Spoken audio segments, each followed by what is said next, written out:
video, we will be performing 4 soil tests. For all of the soil tests, we will need a soil sample.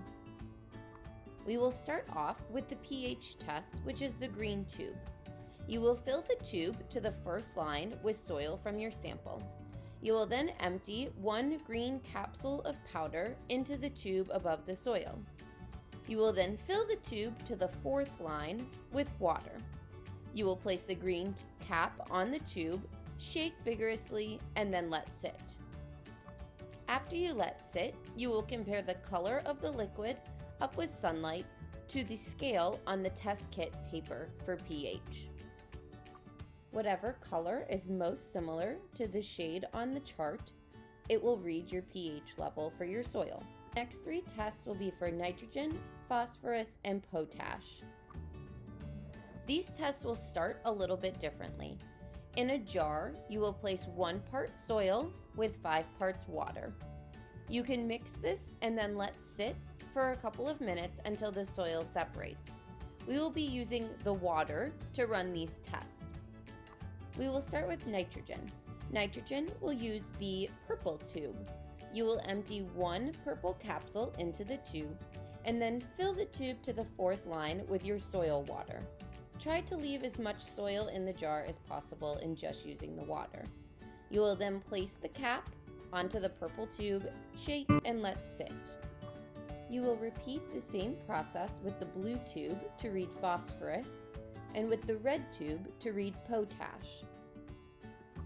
Now let's review what each one of these tests mean. For pH, this will tell us how acidic or basic our soil is. Each plant has a preference for what they would like the pH in a soil to be, so it's important to know the pH before you plant plants. By testing your soil, you can determine its exact condition so that you can fertilize or adjust the pH for what plant you are growing. Phosphorus is really important for seed development, so it is good to know your phosphorus levels before you even start your seeds. Phosphorus aids in plant maturity as well as increases seed yield, or how much a seed will germinate, and increases fruit development as well. Nitrogen, your purple tube, is pretty much the same as the plant nutrition. It is directly responsible for producing leaves, and specifically green leaves. A deficiency in nitrogen causes yellow leaves and stunted growth, but too much nitrogen may cause way too many leaves or delayed flowering, which means that you might not get a great fruit from your plant. And finally, potash. Potash strengthens the plant. It helps form carbohydrates and promotes protein synthesis. It will improve the color and the flavor of the fruit. Plants that don't have enough potash are usually stunted or have poorly developed root system.